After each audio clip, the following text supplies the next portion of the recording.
es Antonio Gramsci, que preconiza una revolución cultural en la sociedad de Occidente. Vamos a hablar pues de este autor, de su pensamiento. Primero conviene saber algo de su vida. Nació Antonio Gramsci en Cerdeña, en Italia, en 1891, en el seno de una familia de clase media.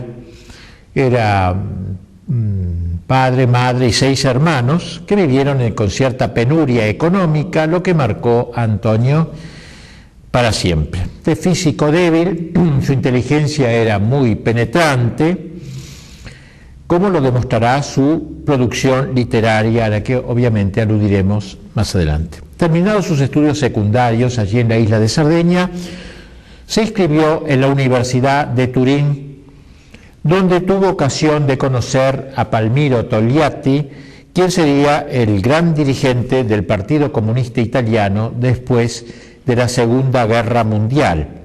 Y al tiempo que estudia en la universidad se va formando una mentalidad revolucionaria. Poco a poco Italia se iba industrializando, Milán se estaba convirtiendo en un gran centro industrial y desde 1899 funcionaría allí la fábrica Fiat, constituyéndose esa ciudad en una especie de polo del proletariado organizado. En 1914, cuando comienza la Primera Guerra Mundial, se inscribe Gramsci en el Partido Socialista, comenzando entonces cierta labor periodística, escribe algunos artículos, pero él se sentía incómodo en el Partido Socialista. Por aquel entonces la vida política italiana se desarrollaba en torno a 2 grandes partidos, el de los liberales y el de los socialistas históricos, como se los llamaba. Pero estos 2 partidos eran 2 partidos agotados, decrépitos. Precisamente en 1919 aparecen 2 nuevos partidos más juveniles, con más empuje. Uno fue el del don Luigi Sturzo, el Partido Popular Italiano, Futura Democracia Cristiana, y el otro fue el Partido Comunista, un ala del Partido Comunista. Aquí comienza entonces la época de Mussolini también. Empieza Mussolini. No, voy a empezar de nuevo, me equivoqué. Sí. Borrar el final, no.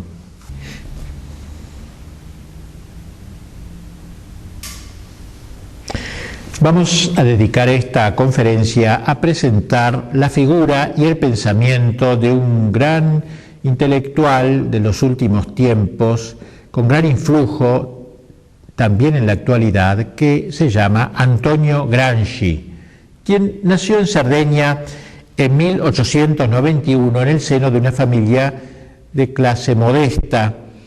Eran 6 hermanos, el padre y la madre, que vivieron con cierta penuria económica. Este joven Antonio, de físico débil, pero de inteligencia muy despierta, muy robusta desde pequeño, termina allí sus estudios secundarios en la isla de Cerdeña y luego va a Turín, donde se inscribe en la universidad. Allí tuvo ocasión de conocer a Palmiro Togliatti, que sería el gran dirigente del Partido Comunista luego de la Segunda Guerra Mundial. Y al tiempo que transcurre su vida en la universidad se va formando Gramsci una mentalidad revolucionaria. Poco a poco Italia se estaba industrializando, Milán se iba convirtiendo en un gran centro industrial que tenía allí la fábrica Fiat como un centro, digamos, del futuro proletariado organizado, el proletariado italiano.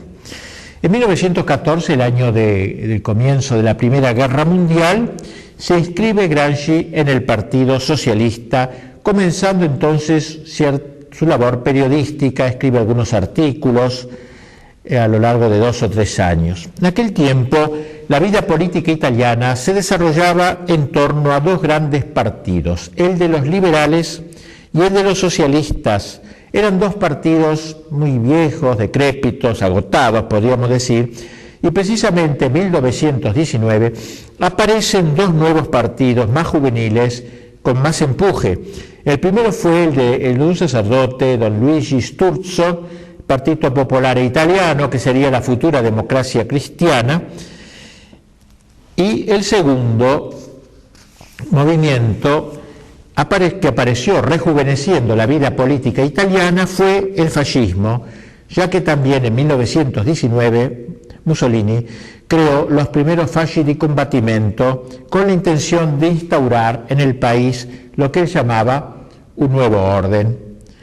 Frente pues a los dos viejos partidos agotados, liberales y socialistas, y estos dos partidos nuevos, el Partido Popular y el fascismo, Gramsci fue perdiendo confianza en el socialismo y así hacia fines de 1920 firmó un manifiesto que recoge las ideas de una facción del Partido Socialista, la facción comunista, y así nació el Partido Comunista Italiano el 21 de enero de 1921, siendo Gramsci miembro del Comité Central y director de su periódico L'Ordine Nuovo, que desde entonces se convirtió en diario.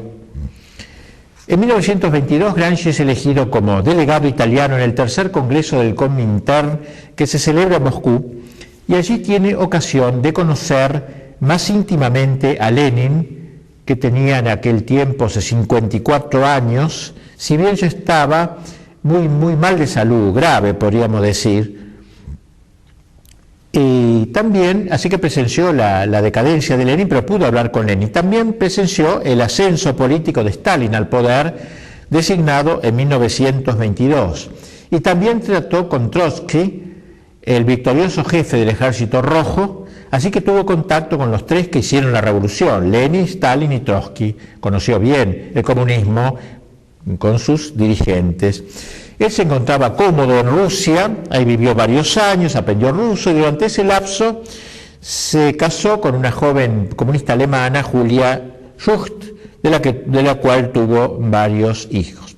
Desde Moscú se exaltó esta figura de Gramsci como un hombre inteligente de Occidente que tendría que orientar todo el avance comunista en el Occidente. Luego de esto, Gramsci se traslada a Viena, que era un centro importante, y en 1924 hay en Italia elecciones generales. En ellas el fascismo obtiene mayoría absoluta, pero él es elegido diputado por el Partido Comunista Italiano. Gramsci tenía entonces 33 años y allí en la Cámara se mostró como un hombre inteligente, que mantiene debates especialmente con los fascistas e incluso directamente con Mussolini, que alguna vez fue a la Cámara. Mussolini lo tenía un gran respeto como un adversario, por cierto, pero hombre, y él también le tenía mucho respeto a Mussolini como gobernante y como estratega político. Poco a poco Gramsci se fue dando cuenta de que su situación en la Italia fascista se hacía cada día más comprometida y entonces despachó a su mujer a Rusia y a sus hijos y él se dispuso a afrontar las consecuencias de sus actividades revolucionarias. En 1926 fue detenido, acusado de incitación al odio de clases, de instigación a la guerra civil y otros cargos, y fue condenado a 20 años de prisión y así recluido en la celda. En 1929 comienza a escribir en cuadernos escolares que le daban sus carceleros reflexiones sobre la vida cívica italiana y la estrategia política que a su juicio había que seguir en Occidente en la presente coyuntura. Luego de 4 años de prisión, su salud, siempre endeble, se deteriora y tras un amago de tuberculosis fue llevado a una clínica de Roma, siempre como detenido, donde murió el año 1937. Cuando se cumplieron 50 años de su muerte, los partidos comunistas de todo el mundo hicieron homenajes, celebraron el aniversario de su muerte, rescatándolo un poco del olvido en que estaba sumido. La mujer de Gramsci y sus 2 hijos vivían hasta no hace mucho, por lo menos los hijos, creo, en Rusia, yo no sé actualmente si viven todavía. Uno era un artista de música clásica, otro era marino, militar, creo, etc. Está enterrado Gramsci en el Museo Agnóstico de Roma, cerca de la Puerta de San Pablo. Vamos a decir algo ahora, luego de haber visto algo de su vida, de su obra escrita, qué es lo que escribió. En realidad no escribió ninguna obra, algún libro completo, nunca lo escribió. En ese sentido no puede ser considerado como un autor de fuste, como un escritor sistemático. Escribió, como dijimos, artículos al principio en algún periódico, pero desde que estuvo en la cárcel, desde 1929 a 1937, pidió, como dijimos, autorización a sus carceleros para tener cuadernos, que usan los chicos en los colegios, y allí, en más de 50 cuadernos, fue escribiendo sobre la base de las revistas que los guardianes le permitían leer, las revistas de actualidad italiana, entre otras la Civiltà Católica y otras revistas, fue escribiendo reflexiones breves de una página, de 2 páginas, una serie de anotaciones y comentarios que luego de su muerte se publicarían bajo el nombre de Quaderni del Carcere, que significa cuadernos, por el motivo que dijimos, cuadernos desde la cárcel, apuntes sobre temas muy diversos, completamente independientes entre sí a medida que iba leyendo, ensamblados solo por la línea de fondo de su pensamiento. Y esta línea es el papel de los intelectuales en la sociedad. Ese fue su gran tema, la revolución cultural, el lugar del intelectual en el conjunto de la sociedad y en lo que se refiere al tema de la toma del poder político. Y también desde la cárcel escribió numerosísimas cartas, entre otros a su mujer, a sus hijos, muy lindas cartas. Por ejemplo, le recomienda a sus hijos cómo estudiar, literatura, historia, etc. Son cartas en donde se muestra a veces derribado por su enfermedad o por la prolongada presión, otras veces se siente exaltado, al revés. Es una personalidad muy temperamental. Estas cartas fueron luego también publicadas bajo el nombre de Lettere dal Carcere, o sea, cartas desde la cárcel. Es decir, estas son sus 2 obras, Quaderni del Carcere y Lettere dal Carcere. Su labor intelectual más importante se encuentra en las letras, en los cuadernos de la cárcel, que pasaron a ser el documento central para el pensamiento y la estrategia política del Partido Comunista Italiano. Luego de la Segunda Guerra Mundial, ya muerto Gramsci hacía unos años, el Partido Comunista publicó los 50 cuadernos en varios tomos, divididos por temas, ¿no? Iba juntando todos los temas relacionados, por ejemplo, con la familia, con la propiedad, la religión, 6 volúmenes. Fueron publicados por Editorial Einaudi y luego se publicó otra edición, esta vez siguiendo el orden cronológico, no el temático, que la preparó un instituto gramsciano que todavía existe, dependiente del Partido Comunista. Luego aparecieron numerosas ediciones en castellano, la primera se produjo en Argentina, donde se fueron sacando aspectos, cuadernillos sueltos, juntando algunos temas de él. Digamos que la obra de Gramsci no solo reviste un interés teórico, como si estudiáramos a un filósofo del antiguo, digamos anterior, sino más bien, más que un sistema terminado, que no lo es, o de un recetario político, que tampoco lo es, Gramsci ofrece una reflexión aguda sobre las posibilidades íncitas en el marxismo, pero en el interior de una sociedad latina, europea, occidental.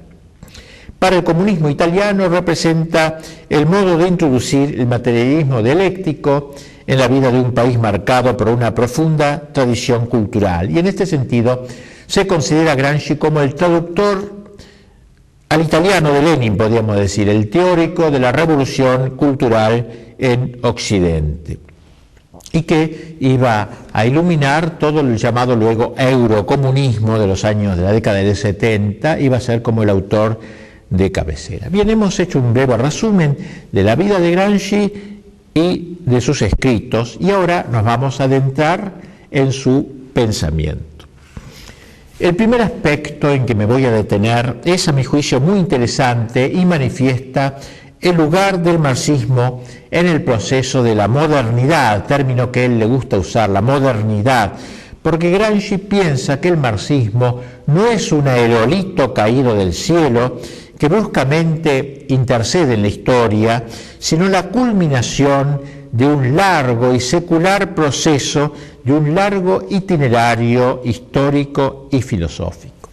Y así leemos en uno de sus escritos: la filosofía de la praxis, que es el nombre con que menciona al marxismo, presupone todo ese pasado cultural, el Renacimiento, la Reforma, la filosofía alemana, la Revolución Francesa, el calvinismo y la economía clásica inglesa, el liberalismo laico y el historicismo, que se encuentra en la base de toda la concepción moderna de la vida. Nos impresiona esta expresión, o sea, para él nada menos que desde el Renacimiento hasta aquí hay un largo y secular proceso que ofrece esta fruta madura, digámoslo así, del marxismo. Así entonces, podríamos decir que Gramsci considera que hay como tres grandes padres del marxismo, si pudiéramos resumir su pensamiento en esta materia. Marxismo nacido de estos padres, tres grandes padres, y son estos padres los siguientes. Ante todo, la filosofía idealista alemana, en primer lugar. Luego, la política y literatura francesas, en segundo lugar. Y tercero, la economía liberal inglesa. Son tres movimientos ideológicos y culturales.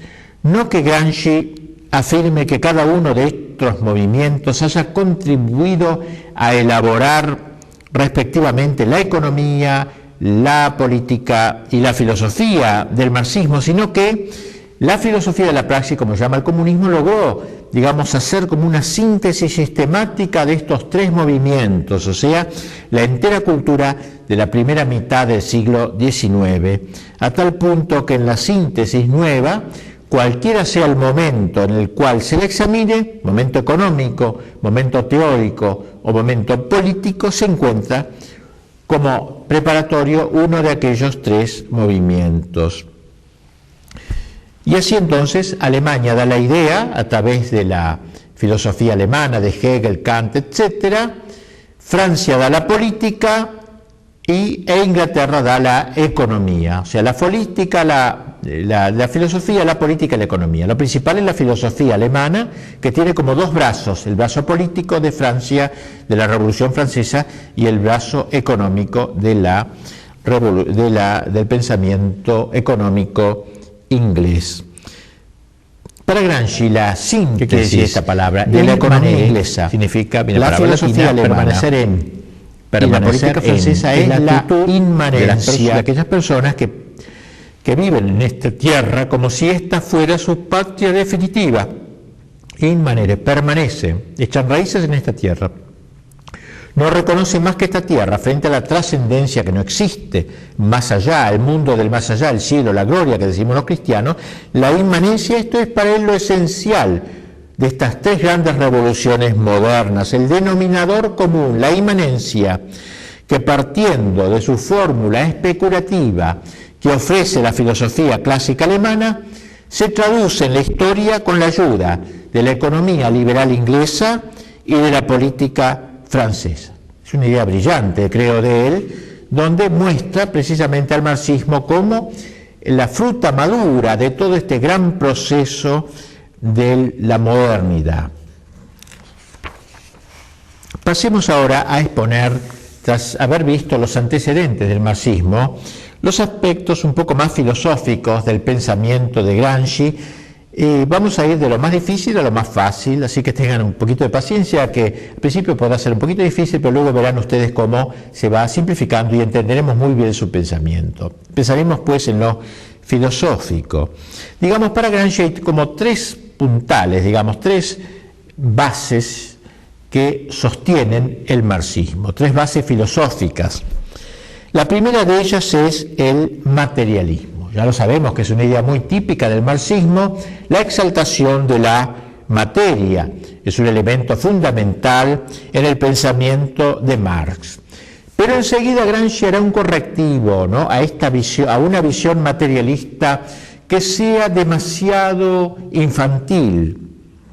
En realidad, él le repugna una exaltación infantil inicial del materialismo, porque había constatado cómo para muchos marxistas, la materia era una especie de ídolo, una especie de divinidad, una cosa que estaba fuera de mí, algo fijo, anterior al hombre, superior al hombre, que el hombre no puede transformar, que el hombre no puede cambiar en absoluto.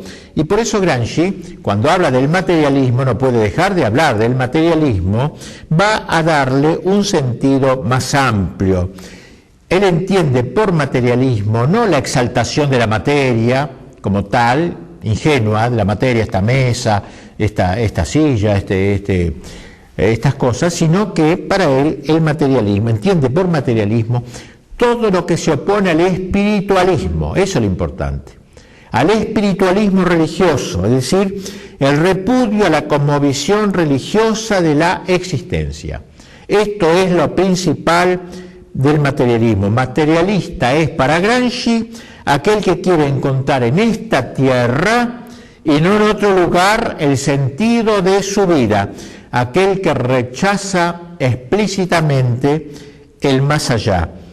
Y por eso él va a rechazar el materialismo tradicional, la ideología marxista común, digamos así, y va a decir con gran inteligencia: nosotros los materialistas, los comunistas, dice, no vamos a luchar contra la Iglesia Católica, que como veremos es el principal enemigo, no vamos a luchar enarbolando la bandera del materialismo, tonto, ingenuo, porque, dice con mucha capacidad, con mucha visión, la Iglesia es más materialista de lo que se cree, dice él. Rara la fórmula, ¿no?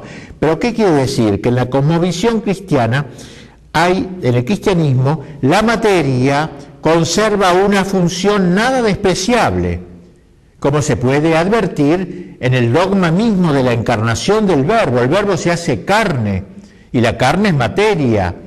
La Iglesia trabaja a través de sacramentos y los sacramentos son materia. El cristianismo habla mucho de materia, por lo tanto, dice Gramsci, no creamos que vamos a ir contra el cristianismo por el mero hecho de que exaltemos la materia. Lo que debemos propagar es el materialismo, sí, pero en el sentido de anti-espiritualismo. Esto es lo que hay que afirmar. Materia es para Gramsci sinónimo de realidad. En realidad la materia, digamos, es humana, merced al proceso de transformación que el hombre realiza sobre la naturaleza. Esta es pues la primera base de la filosofía gramsciana, el materialismo, del cual él considera la filosofía. La segunda base es otra doctrina y es el historicismo. Historicismo. Es decir, Gramsci piensa que el marxismo no es simplemente algo que se realiza de por sí, sino que hay que poner la voluntad en la historia para acelerar el proceso histórico.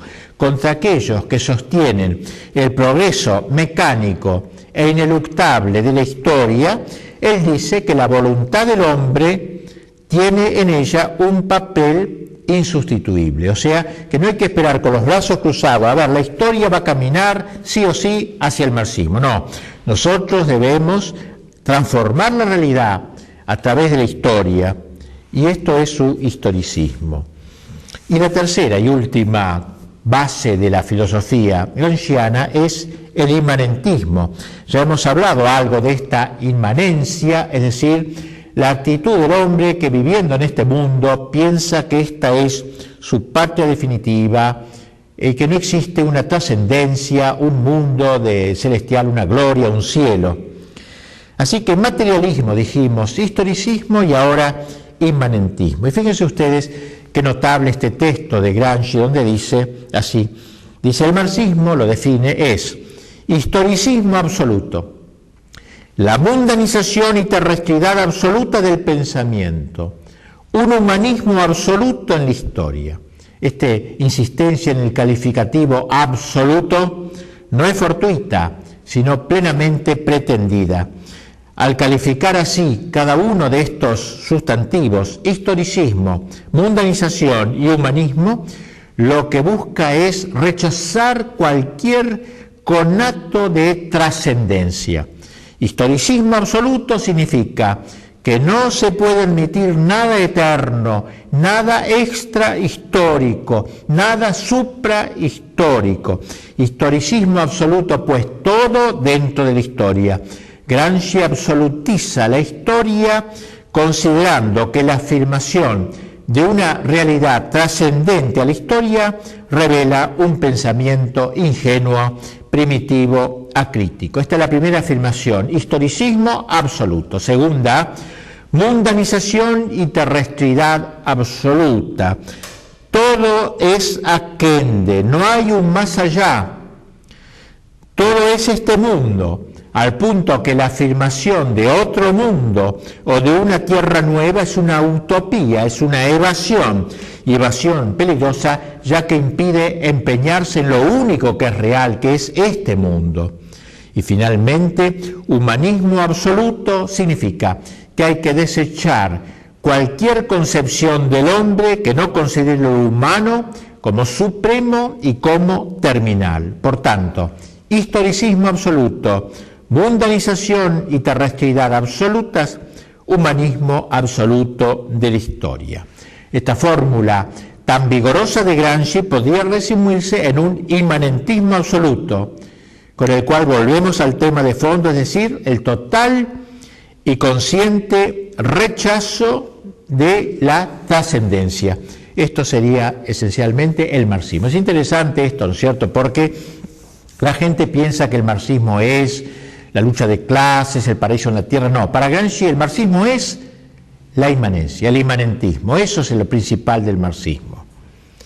Pasemos a otro punto del pensamiento de Gramsci. Vamos yendo, dijimos, de lo más difícil, que es lo filosófico que hemos visto hasta ahora, a lo más práctico, a la estrategia de la victoria para él. Una de las originalidades de Gramsci es la ilustrativa distinción que establece entre lo que él llama la sociedad civil y la sociedad política. Como ustedes saben, en el pensamiento de Marx había que distinguir lo que él llamaba la infraestructura de la superestructura. La infraestructura eran todas las relaciones económicas, todo el tema económico, digamos, de la sociedad, relaciones entre unos y otros, etc. Y la superestructura era, según Marx, el fruto de esa base económica, la familia cristiana, por ejemplo, el Estado, la Iglesia, las universidades, todo eso era la superestructura.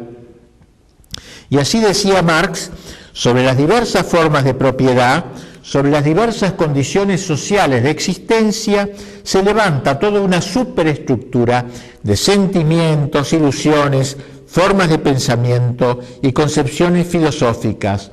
Entonces, la infraestructura crea una superestructura. Entonces, la revolución, según Marx, ¿cuál era? Ustedes la pueden entender. Cambiar la infraestructura, hacer saltar la infraestructura que es capitalista, y una vez caída la infraestructura, toda la superestructura se derrumba sola, porque toda esa superestructura depende de la infraestructura, ¿no? Y entonces, la posición de Marx esta era su estrategia. Gramsci, siguiendo inicialmente a Marx en el concepto de infraestructura, sin embargo, enseguida agrega que no hay que caer en el peligro de un economicismo, digamos así, un economicismo que sostiene que entre infraestructura y superestructura hay una relación causal, como si la superestructura fuese el resultado de la infraestructura.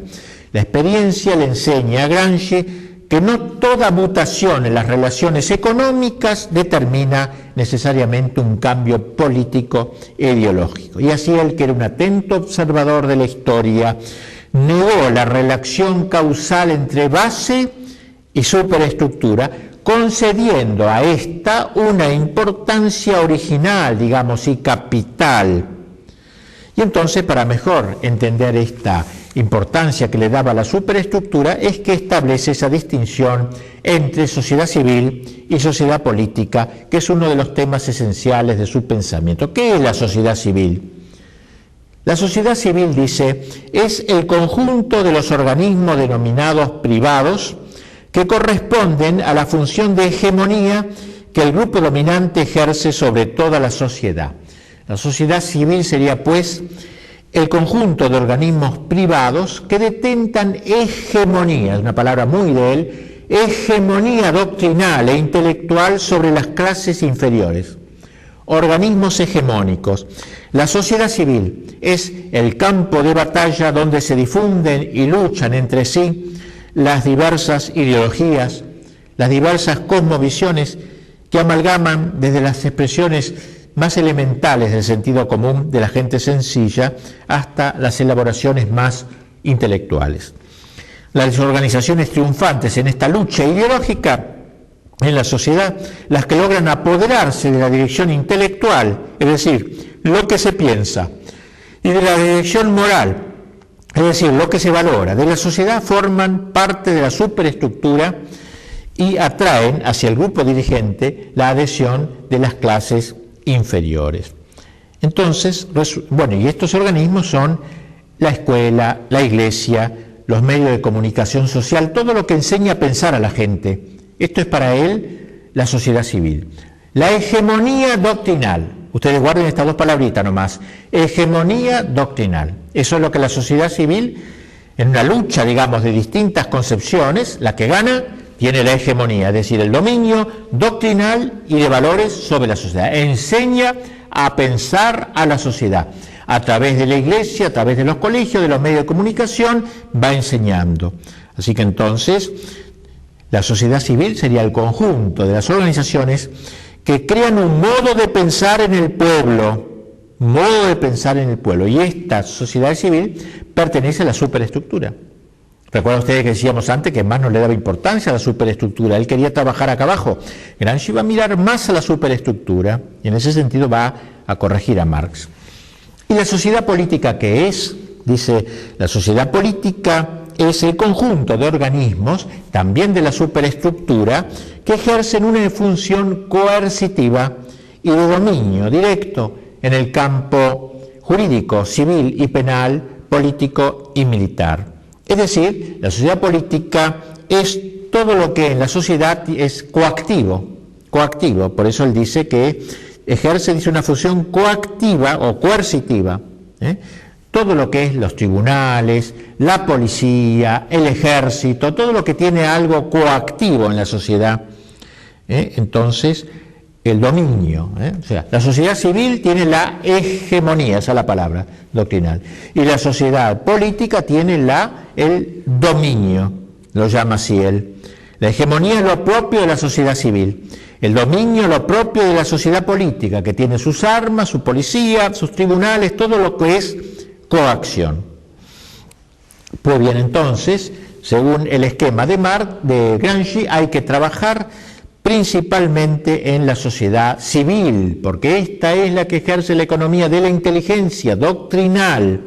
Gramsci está convencido de que no hay revolución duradera sin una previa toma de conciencia, y que ésta se origina y desenvuelve en el ámbito de la superestructura. Por eso la importancia que, a diferencia de Marx, atribuye a esta última. No es cambiando las relaciones económicas como vamos a hacer la revolución, sino cambiando la superestructura, es decir, creando ante todo una nueva hegemonía que transforme la sociedad. Luego vendrá la conquista del Estado, pero esta deberá pasar por la transformación de la sociedad civil en que la sociedad, el Estado, se apoya. Y por eso le interesará lo que él llama las condiciones intelectuales de la revolución, de que hablaremos enseguida. Esta es la originalidad de Gramsci en el campo del marxismo. Vamos a pasar a otro punto, y es lo que Gramsci llama el sentido común. Sentido común. Esta palabra, no por cierto con el significado que le damos a nosotros habitualmente, entendemos por sentido común aquel que se deriva del conocimiento innato de los primeros principios metafísicamente íncitos en el hombre, sino él entiende por sentido común el modo común de sentir de la gente. O sea, cómo la gente piensa en general, la gente que camina por la calle, ¿cómo piensa? ¿Cómo piensa en general el hombre de hoy, el homo cualunque, el hombre que conocemos todos los días y que con los que nos topamos todos los días? Esto se llama el sentido común, que lo define la concepción tradicional popular del mundo, cosa que muy pedestremente se llama instinto, y no es sino una adquisición histórica también él, solo que primitiva y elemental. Se lo llama, dice, instinto, pedestremente, como si fuese algo que brotase del interior de la persona, como decimos nosotros, ¿no? Como algo instintivo, se tiene sentido común. No es eso, sino que el sentido común es algo histórico, creado por alguien. No es que es algo con el cual uno nace, es algo que me lo enseñan. ¿Y cómo aparece el sentido común? ¿Por qué la gente piensa como piensa hoy? ¿Por qué la gente piensa así y no de otro modo en Occidente? Por ejemplo, en Italia, en España, en Argentina, ¿por qué?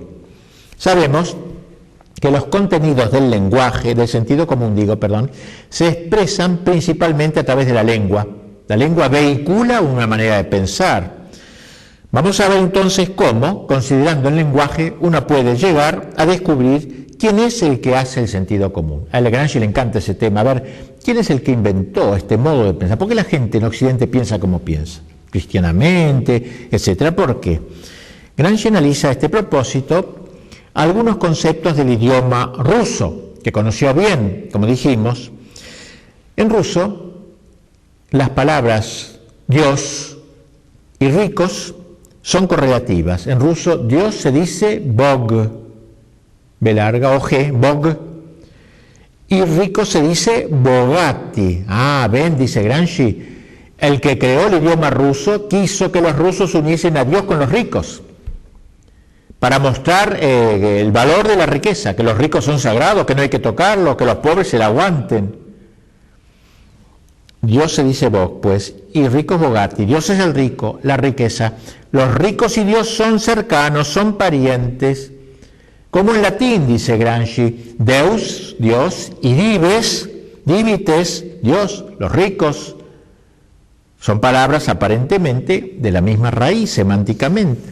El mundo occidental, entonces, e incluso el mundo eslavo, por influjo del cristianismo, a diferencia del mundo asiático, la India, por ejemplo, une la concepción de Dios con la concepción de la propiedad y de propietario, de modo que el concepto de propiedad, así como es el centro de gravedad de todo el sistema jurídico occidental y cristiano, así lo es también de toda su estructura civil y mental.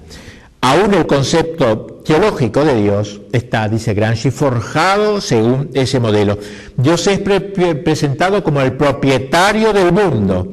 Por eso en el credo se lo llama creador y señor, dominus, el que domina, el amo, el patrón del cielo y de la tierra. Y por eso entonces, dice, el lenguaje va creando en la gente el sentido común. Pero el lenguaje es producto de los hombres, no nacemos con un lenguaje, de una consciente voluntad hegemónica que quiere crear un modo común de pensar en esa sociedad sobre la cual ejerce la hegemonía. Y así Gramsci intenta una definición, dice, el sentido común es la filosofía de los no filósofos, es decir, la concepción del mundo absorbida acríticamente por los diversos ambientes sociales y culturales en los que se desarrolla la individualidad moral del hombre medio. El sentido común sería, pues, la aceptación elemental de una concepción del mundo, de una Weltanschauung, como dicen los alemanes, elaborado por las mentes de la clase hegemónica, por la iglesia, por la universidad, por los colegios, por todo lo que tiene poder ideológico, protegido coercitivamente por el poder dominante. Y por eso no se puede decir que en el curso de todos los siglos haya habido un solo sentido común, sino varios, o mejor dicho, sentido común no es algo que brota espontáneamente del hombre, sino algo que evoluciona con la historia, algo que brota de una conciencia, de un poder, de una voluntad hegemónica, según la clase que ejerce la hegemonía, lo cual, dice Gramsci, permite detectar restos superpuestos de diversas concepciones del mundo, ideas que van quedando de las viejas cosmovisiones ya superadas y que se mezclan con las ulteriores. Bien, así que entonces, esto es muy importante, creo, entender lo que es para Gramsci el sentido común. Para él fue un tema apasionante, y a mí me parece que lo es de veras, el estudio en concreto de la organización cultural que mantiene en vigencia el mundo ideológico en determinado país y examinar su funcionamiento práctico, es decir, cómo llegó a crear y cómo logra mantener tal sentido común de dicha sociedad. Según él, la Iglesia y la enseñanza son las dos mayores organizaciones culturales de cada país. La Iglesia y la enseñanza son los dos órganos más hegemónicos que enseñan a pensar en cada país. Pero también hay que incluir entre estos forjadores del sentido común a los periódicos, las revistas, la actividad editorial e incluso determinadas profesiones que en su actividad especializada ejercen un influjo cultural nada desdeñable, por ejemplo, la de los médicos, los militares y los magistrados. Para Gramsci, la fuente principal del sentido común es la religión, y principalmente la religión prevalente. En Occidente, el cristianismo, ya que la religión, dice, si bien a su juicio no tiene carácter demostrativo o probatorio, resulta de hecho la ideología más arraigada, más difundida. Y así entonces la Iglesia es la que ha inyectado en la gente el modo de pensar. El elemento pues más importante para la creación del sentido común es la Iglesia, es lo religioso. Y acá señala Gramsci una observación inteligentísima, me parece de gran interés. La religión, o una determinada Iglesia, la católica, le interesa esa, no entiende de otra, dice Gramsci, conserva una comunidad de fieles en la medida en que mantiene la propia fe de un modo firme y permanente, repitiendo incansablemente la misma doctrina. Gramsci piensa que la eficacia mostrada por la Iglesia, en la que él no cree, porque él es agnóstico, pero él ve que la Iglesia ha triunfado en 2000 años. ¿Por qué? Se pregunta. ¿Por qué la Iglesia ha logrado crear el sentido común de la gente? Lo debe, en gran parte, dice, al hecho de haber repetido incansablemente la misma doctrina durante 2000 años. Claro, dice, una sociedad que repite durante 2000 años la misma doctrina se hace piel en el pueblo. Es natural que la gente piense así. Ha oído en las iglesias repetir siempre la misma doctrina, luchando en todos los instantes con argumentos similares y conservando una jerarquía de intelectuales que dan a la fe, por lo menos, dice él, una cierta apariencia de dignidad doctrinal. Así que para esta sería la primera causa por la cual la Iglesia no ha muerto. Durante 2000 años ha influido y sigue influyendo. Y en segundo lugar, la otra causa que le atribuye a la pervivencia de la Iglesia, al influjo de la religión en la sociedad, es también muy interesante y resulta, dice, de esto, ¿no? Dice él, a diferencia de las filosofías modernas, idealistas, etcétera, que no han logrado prender en el pueblo, el cristianismo ha logrado unir en una misma cohesión a los intelectuales y al pueblo fiel. Es decir, lo mismo que cree el intelectual, pongamos Santo Tomás, es lo que cree la viejita analfabeta, si bien con diversos, niveles de penetración. Claro, Santo Tomás penetra más, pero es la misma fe que tiene la viejita y Santo Tomás. O sea, la Iglesia ha sabido unir en una misma confesión a estos dos extremos, los más cultos y los más ignorantes. Y así dice, la fuerza de las religiones, y especialmente la Iglesia Católica, ha consistido y consiste en el hecho de que siente enérgicamente la necesidad de la unión doctrinal de toda la masa religiosa y se esfuerza porque los estratos intelectualmente superiores no se separen de los inferiores. La Iglesia romana ha sido siempre la más tenaz en esa lucha por impedir que se formen oficialmente dos religiones, la de los intelectuales y la de las almas sencillas. En cambio, dice, prosigue, una de las debilidades de las filosofías imanentistas consiste en no haber sabido crear una unidad ideológica entre lo bajo y lo alto, entre los intelectuales marxistas y el pueblo bajo, la masa. Inteligente, ¿no? Una versión sociológica de por qué la Iglesia no muere. No es porque él crea que Dios la asiste, nada de eso, no cree nada de eso, sino por estos dos motivos. La Iglesia ha mantenido siempre la misma doctrina, por eso el peligro que pasa hoy, ¿no es cierto?, de los líos doctrinales que hay en la Iglesia, ya no se muestra como un bloque doctrinal la Iglesia. Gramsci gozaría mucho viendo esta crisis de la Iglesia. Y segundo, la unión de los intelectuales y de la gente sencilla da fuerza a la Iglesia. También hoy estos tampoco, los intelectuales progresistas van por un lado y la masa fiel de los cristianos va por otro. Es decir, se va a ir como destruyendo la Iglesia si no fuera porque Dios la mantiene por su providencia. Sea lo que fuere, para Gramsci, mientras la Iglesia mantuviera estas dos condiciones, era indestructible sociológicamente hablando. Bien, vamos analizando, adelantando en su pensamiento. Pasemos a otro punto ahora.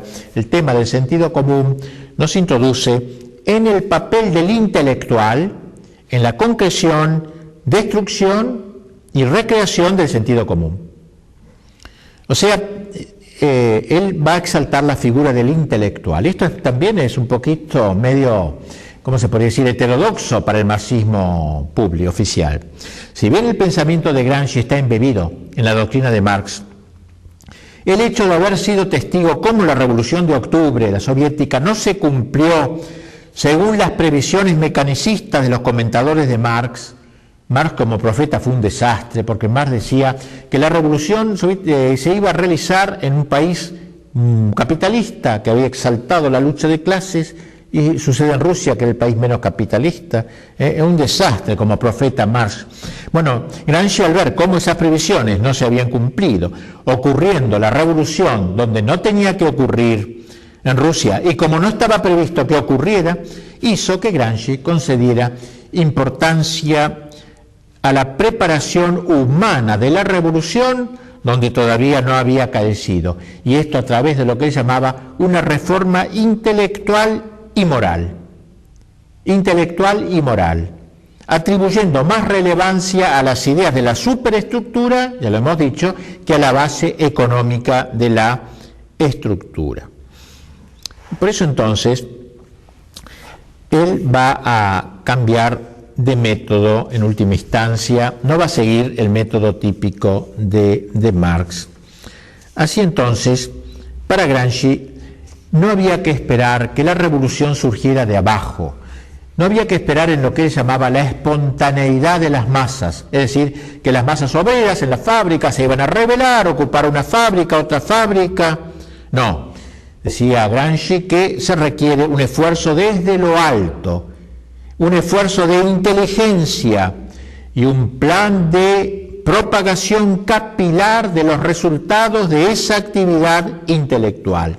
Él desconfiaba de esa espontaneidad de las masas. Primero decía, porque las masas no suelen tener elementos suficientemente conscientes capaces de alcanzar la conciencia de clase. Y segundo, y principalmente, porque los movimientos desordenados, levantamientos populares por la calle, suelen provocar la reacción, una reacción de la clase dominante y justificar un golpe militar, un golpe de Estado, etc. Así que no es esa la solución. Lo importante es que haya una élite de intelectuales, un grupo de intelectuales que dirijan la masa, que no se dejen llevar por la masa, que la dirijan la masa. Y a esto apunta ciertamente la política, la trascendencia de Gramsci y su exaltación de la figura del intelectual, el intelectual, no de las masas, del intelectual. La receta de Gramsci es clara: conquistar el mundo de las ideas para que lleguen a ser las ideas del mundo, que se conviertan en las ideas del mundo. Resulta raro, extraño oír de un marxista como Gramsci oír que las clases populares no sean capaces por sí mismas de desechar las ideas de las clases dominantes, de donde la función primordialmente rectora de los intelectuales marxistas. Pero dice, claro, dice Gramsci, el intelectual analiza, da forma a lo que existe en lo popular. O sea, él va a decir, bueno, Marx tiene razón, lo popular es importante, pero el intelectual es el que da forma a eso. El hombre que trabaja en la fábrica no sabe dar forma, sino hay un intelectual que de alguna manera asuma esas ideas.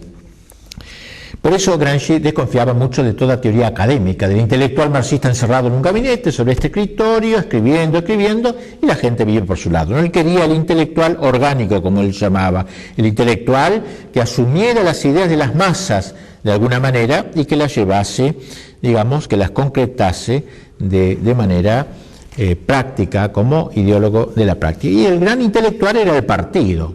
Para él, el Partido Comunista tenía un lugar irreemplazable. El partido era el conjunto de intelectuales que llevaba adelante este proceso revolucionario.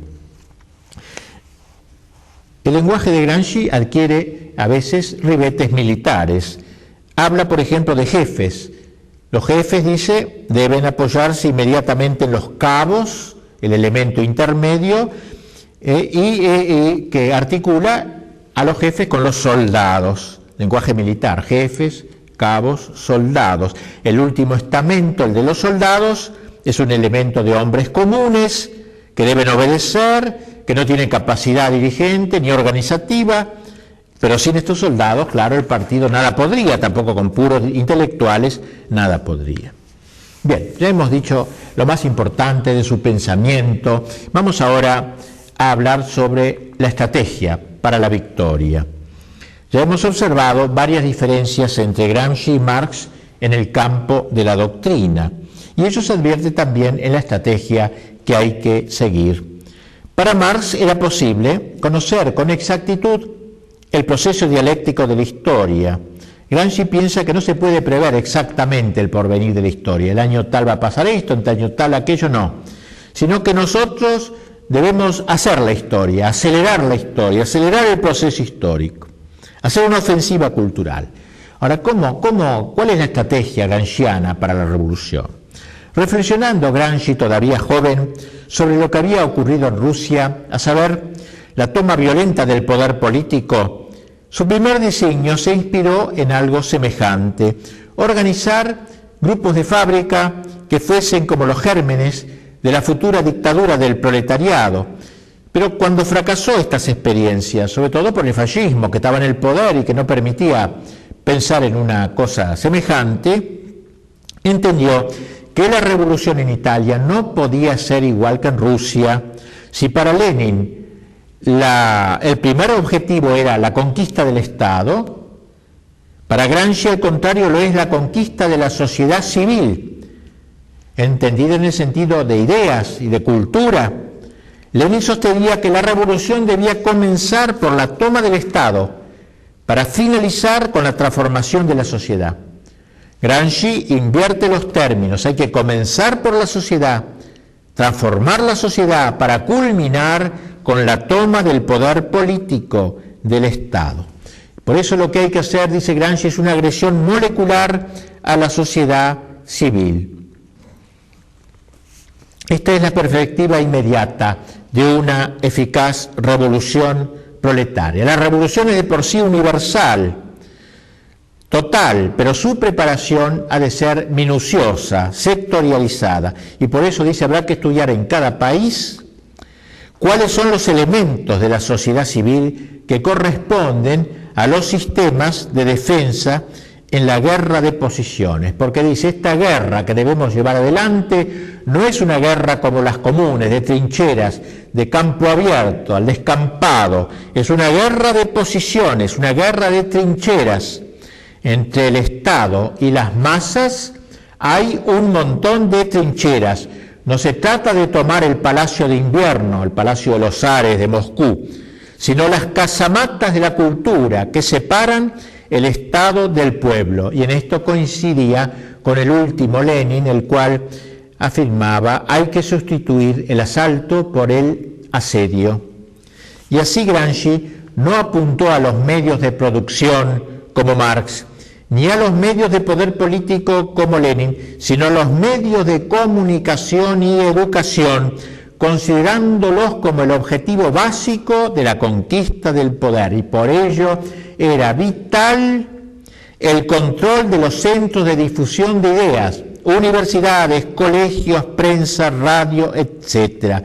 Lo que hay que destacar es lo esencial: la conquista de la hegemonía es más importante que la toma de poder político. Un poder político que no tenga una sociedad civil que le responda ideológicamente está girando en el vacío. Si se logra que la mayoría acepte la ideología inmanentista, la ideología socialista, la toma del poder político será como recoger una fruta madura. Como se ve, se trata de una estrategia sin tiempo, y por eso esta estrategia hará que una vez uno se alíe con tal partido, luego lo repudie y se alíe con otro. Esta estrategia está impregnada de rasgos maquiavélicos. No en vano, para Gramsci, el moderno príncipe es el Partido Comunista, quien no deberá desdeñar los consejos de Maquiavelo. Debe ser realista, aprovechar toda ocasión, toda alianza para alcanzar los objetivos que se proponen. El príncipe de Maquiavelo se movía en el ámbito de la historia renacentista, de los palacios, de las familias. En cambio, el partido, como moderno príncipe, es el agente de la historia total, de la sustitución de una hegemonía por otra. Y por eso deberá ser un príncipe flexible, astuto, que sepa hacer cálculos, sumas y restas, que sepa preparar las traiciones de clase de que hablaremos enseguida.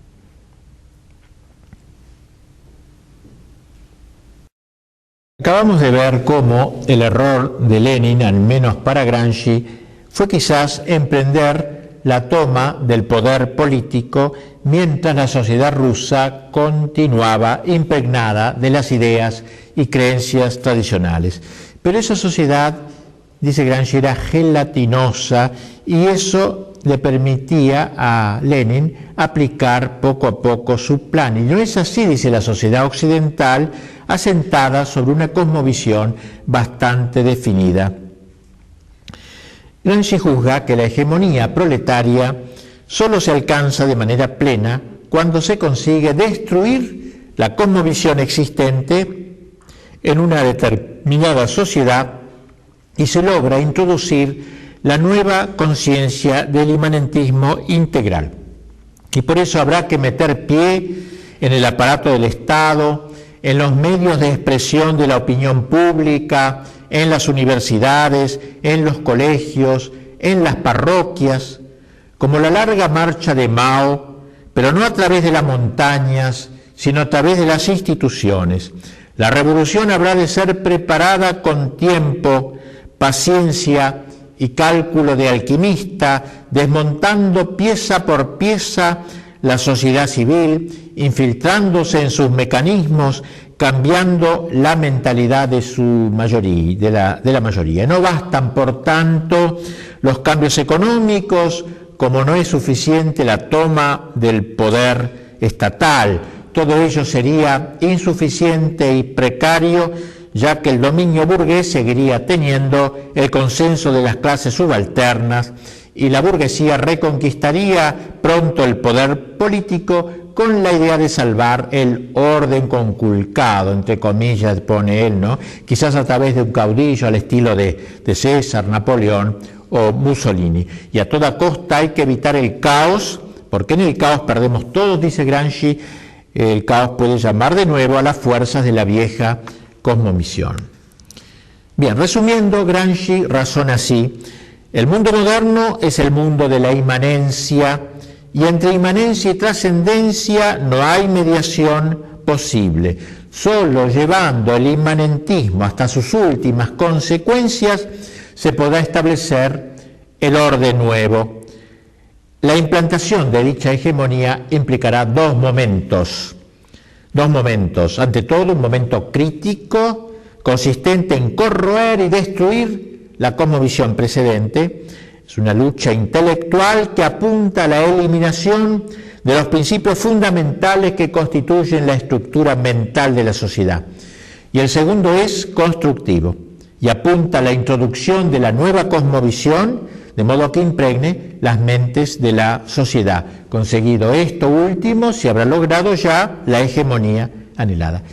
Detengámonos un tanto en estos dos grandes momentos de la estrategia gramsciana. Primero, destruir, para luego edificar. ¿Cómo destruir? ¿Cómo hacer para destruir esta sociedad occidental? Acertadamente señala Gramsci cómo toda revolución seria ha sido precedida por un intenso análisis, por un intenso trabajo de crítica, de penetración cultural, de impregnación de ideas. El último gran ejemplo histórico, el más próximo a nosotros, y por eso mismo el menos diverso del nuestro, es el de la Revolución Francesa. El periodo cultural anterior a la Revolución, llamado de la Ilustración, no fue, dice Gramsci, como lo presentan los fáciles críticos teóricos, un revoloteo de charlatanes, de superficiales inteligencias académicas y enciclopédicas que se reunían en salones aristocráticos para discurrir de todo y de todos. No fue un simple fenómeno de intelectualismo pedante y árido en torno a una nueva Biblia, la gran enciclopedia de D'Alembert y Diderot. Fue, escribe Gramsci, una revolución magnífica, merced a la cual se formó por toda Europa como una conciencia unitaria, una internacional espiritual burguesa, sensible en cada una de sus partes a los dolores y a las desgracias comunes, y que fue la mejor preparación de la rebelión sangrienta ocurrida luego en Francia. O sea, primero hubo una revolución cultural que preparó la revolución sangrienta. Y así dice, acaeció que en Italia, en Francia y en Alemania se discutían las mismas cosas, las mismas instituciones, los mismos principios, cada nueva comedia de Voltaire, cada panfleto nuevo era como una chispa que pasaba por los hilos ya tendidos entre Estado y Estado, entre región y región, y que encontraban los mismos consensos y las mismas oposiciones en todas partes y simultáneamente. De modo que cuando las bayonetas del ejército de Napoleón llegaron a los lugares conquistados, encontraron ya el camino allanado por un ejército invisible de libros, de opúsculos, de panfletos derramados desde París a partir de la primera mitad del siglo XVIII y que habían preparado a los hombres y a las instituciones para la revolución. Más tarde escribe, una vez que los hechos en Francia consolidaron de nuevo la conciencia, bastaba un movimiento popular en París para provocar otros análogos en Milán, en Viena y hasta en las aldeas más pequeñas. Todo esto parece natural, espontáneo a los facilones, pero en realidad sería incomprensible si no se conocieran los factores de cultura que contribuyeron a crear aquellos estados de ánimo dispuestos a estallar por una causa que se consideraba común. Este es el modelo para Gramsci, la Revolución Francesa, preparada por la Revolución Cultural y finalmente la Revolución Sangrienta. Pues bien, a imitación de la estrategia empleada por dicha revolución, dice Gramsci, el marxismo, que es hijo legítimo de la Revolución Francesa, primero tendrá que desmontar, destruir, tendrá que hacer ese trabajo volteriano del panfleto de la comedia de la burla del Estado antiguo. No siempre será fácil, pero habrá que hacerlo. Habrá que ir desintegrando lentamente el bloque histórico, el bloque ideológico dominante. Habrá que meterse, buscar cualquier rendija, por pequeña que sea, para irlo resquebrajando, tratar de que comiencen a fallar los mecanismos de la sociedad civil en vigor. Y en este trabajo de demolición, a lo que hay que apuntar ante todo es, obviamente, a la clase hegemónica, a la clase intelectual, a la clase que es conductora y dominante, porque detenta tanto la hegemonía como el poder político, para que empiece a perder la hegemonía y pase a ser solo dominante. Es decir, que no tenga ya control sereno de las ideas, sino que se vaya siendo solamente dominante de pura coerción, exclusivamente policial o judicial. Lo que hay que hacer, pues, es desmontar la hegemonía, acuérdense esa palabra tan importante, la hegemonía doctrinaria que detenta a la sociedad civil, tratar de que la clase dirigente pierda el consenso, es decir, que no sea ya dirigente, sino únicamente dominante, con la pura fuerza coercitiva. Para ello, dice, hay que tratar de despojarla de su prestigio espiritual, desmitificando los elementos de su cosmovisión mediante una crítica continua y corrosiva. Esta crítica debe sembrar la duda, el escepticismo y el desprestigio moral en relación a quienes dirigen. Debe destruir sus creencias y sus instituciones y debe corromper su moralidad. Yo pienso que en esta frase está expresado toda su idea. No hay que tratar, dice, de despojarla de su prestigio espiritual, es decir, denigrarla, burlarse del militar, burlarse del sacerdote, burlarse de todo el que ha traído las ideas que ha formado la España tradicional o la Francia tradicional, desmitificando los elementos de su cosmovisión, dice, mediante una crítica continua y corrosiva, a través de todos los medios, un día tras otro, la burla. Esta crítica, dice, se debe sembrar la duda, el escepticismo, no creer en nada ya, no creer en lo que creían antes, y el desprestigio moral, o sea, desprestigiarlos moralmente también. Debe corromper su moralidad, fíjense, o sea, tratar de que los que eran maestros de esa hegemonía sean corrompidos y descubrir eso para ver todo es una porquería, todo es corrupto, etc. Este sería el blanco inicial de la estrategia de destrucción, lograr el desprestigio de la clase hegemónica, de la iglesia, del ejército, de los intelectuales, de los profesores tradicionales, se entiende. Habrá incluso que aprovechar las ideas mismas de las clases dirigentes, dice, empleando, por ejemplo, su mismo lenguaje. Habrá que hablar como ellos de democracia, de libertades burguesas, como brechas para penetrar en la sociedad civil. Habrá que presentarse maquiavélicamente como defensor de esas libertades democráticas, pero sabiendo muy bien que se las considera tan solo como un instrumento para la marxistización general del sentido común del pueblo. El resquebrajamiento del mundo burgués era para Gramsci uno de los signos que le daban más esperanzas de triunfo. Una sociedad se desintegra, un bloque histórico se agrieta cuando comienzan a fallar los mecanismos de la sociedad civil y este quebranto es en gran parte la obra de los intelectuales que empiezan a traicionar. Gramsci considera que se ha ganado una gran batalla cuando se logra la defección de un intelectual. Vale más la defección de un intelectual que de 1 millón de obreros.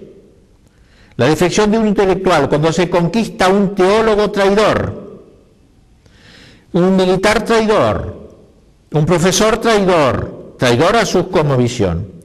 Nada más efectivo que eso, suscitar la traición de algunos intelectuales a la cosmovisión tradicional, con el consiguiente acercamiento a la nueva hegemonía que aparece en el horizonte. No será necesario que estos convertidos se declaren marxistas. Lo importante es que ya no son enemigos, son potables para la nueva cosmovisión.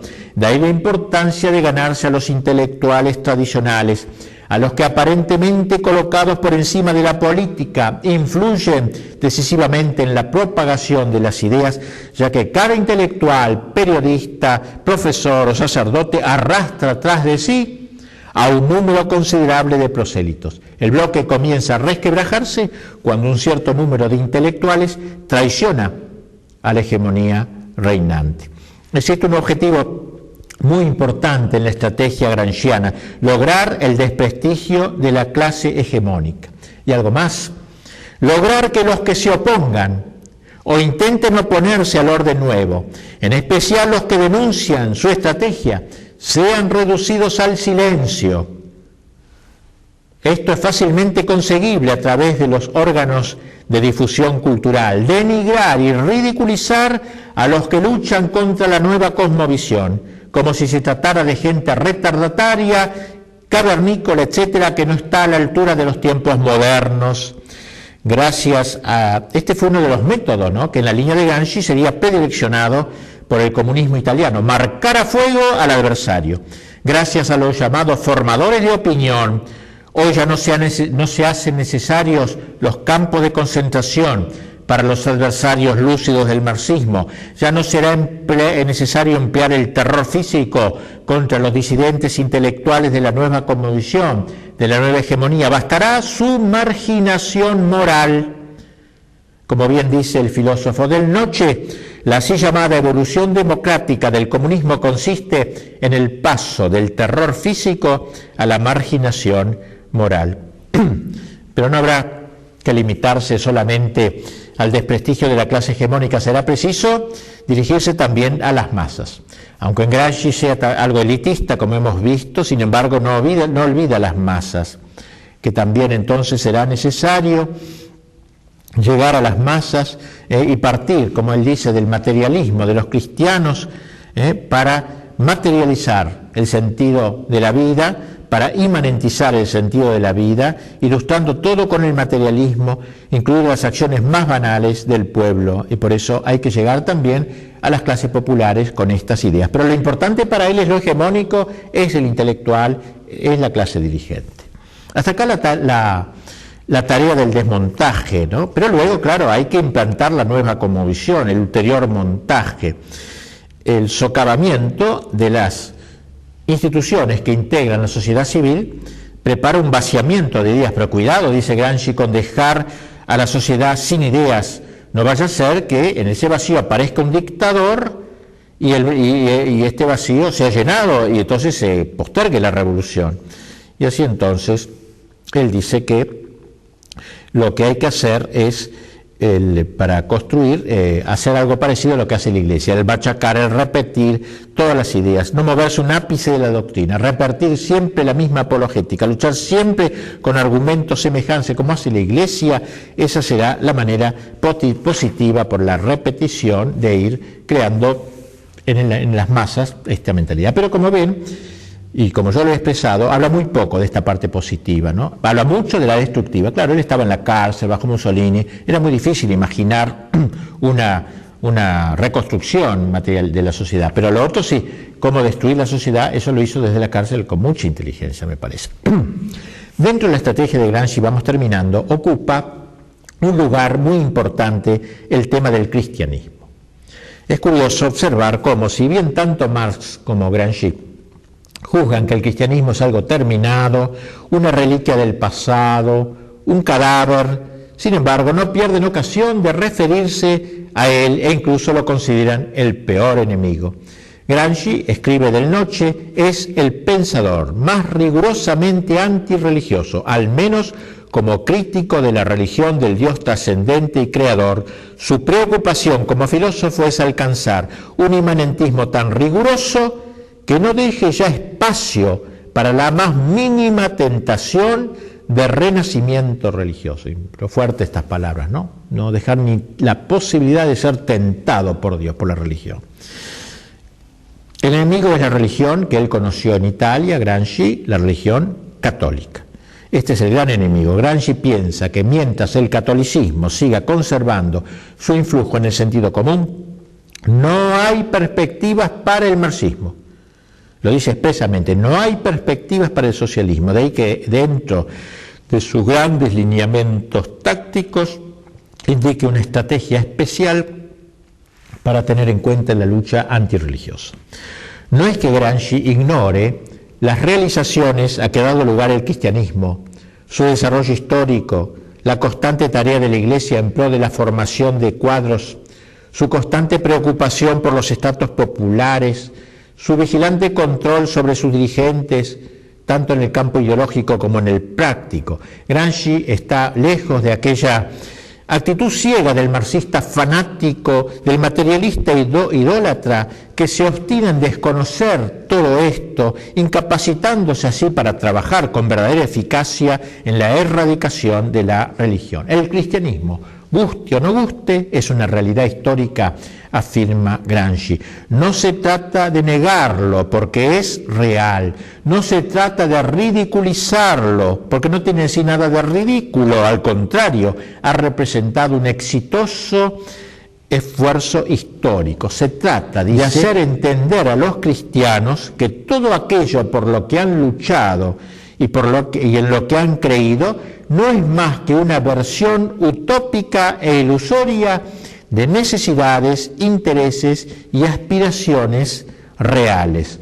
La filosofía de la praxis recogerá esas necesidades, intereses y aspiraciones, mantendrá, por así decirlo, dichas necesidades, pero haciéndole sufrir una transformación radical. Las recogerá, pero inmanentizándolas. Muy genial esta idea, genialmente satánica. ¿Buscan ustedes un paraíso?, les dirán a los cristianos. Lo tendrán, pero no en el más allá, que no existe, sino en la tierra. El paraíso sí, pero en la tierra. Conservará el lenguaje teológico, pero dándole un nuevo contenido, un sentido inmanentista.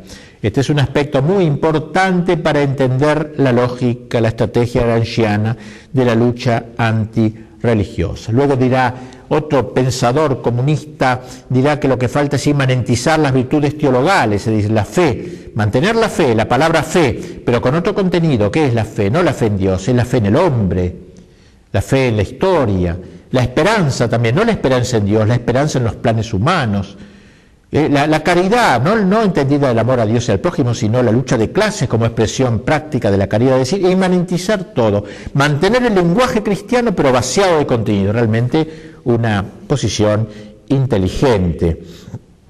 Entonces, recuperar la importancia que se atribuye al hombre, pero no vinculándola a una trascendencia que no existe, sino a la misma historia del hombre, la que es hecha por el hombre y para el hombre, a través de la cual el hombre se crea a sí mismo. Por tanto, es una labor intelectual y práctica a la vez.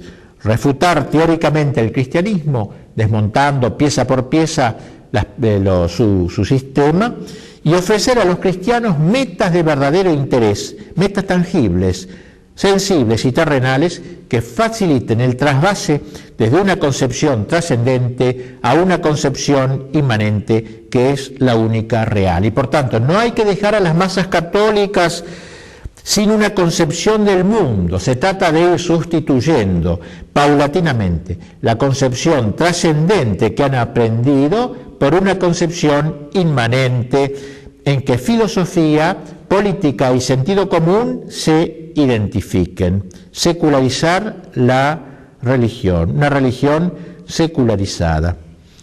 También en este ámbito de la lucha antirreligiosa, juzga Gramsci, que se requerirá el doble momento del desmontaje y del montaje. Si nos referimos al primero de esos momentos, no podemos dejar de advertir las grandes esperanzas que cifró Gramsci en la desintegración del bloque eclesiástico, en el resquebrajamiento de la Iglesia, siguiendo con creciente interés las diversas crisis internas del estamento sacerdotal. Como dijimos al comienzo, durante su prisión, él leyó varias revistas católicas que le daban los carceleros, entre otras Civiltà Católica, por lo que se fue enterando de los problemas concretos que experimentaba la Iglesia por aquellos años. Particularmente interesado se sintió por el fenómeno del modernismo, que fue una herejía de comienzo de ese siglo, del siglo XX, condenada por San Pío X, y que tuvo una enorme difusión en el interior mismo de la Iglesia, a tal punto que en las publicaciones católicas, en las parroquias, en los seminarios, abundaban los nombres de periodistas, sacerdotes y obispos modernistas.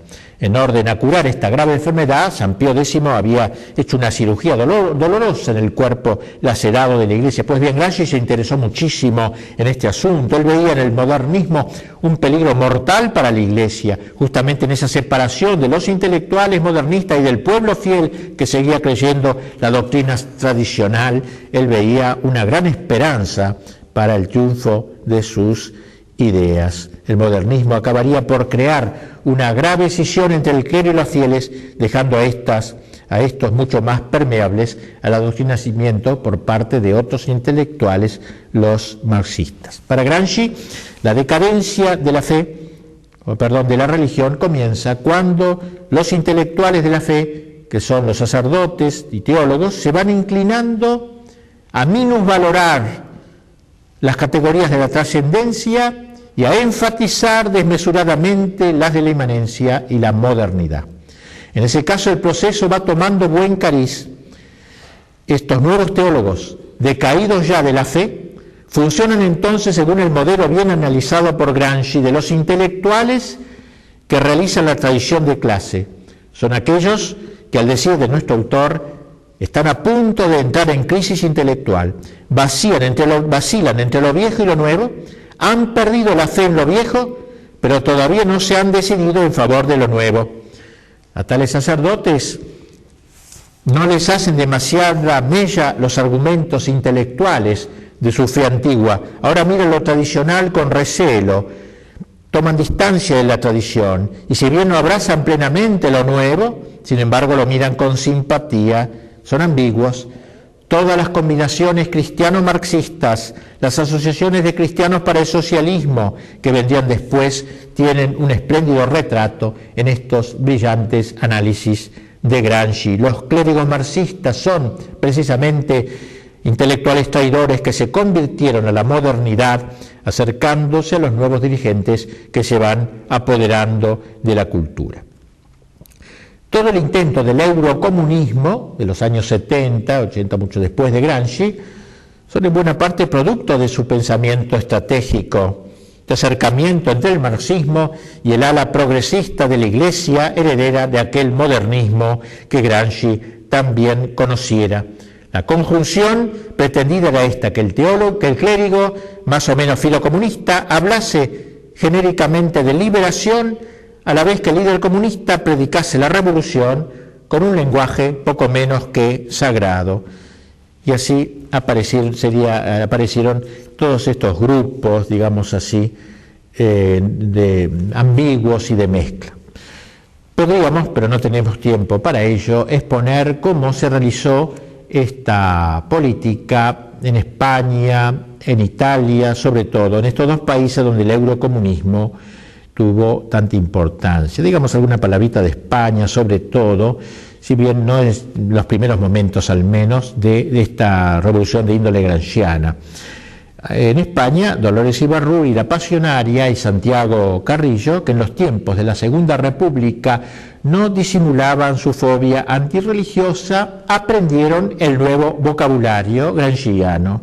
Los líderes comunistas españoles desterraron de sus palabras el anticlericalismo trasnochado, y en una sociedad donde, por las razones que fueren, empezaban a advertirse síntomas de descristianización polipráctica, utilizaron un lenguaje formalmente sagrado.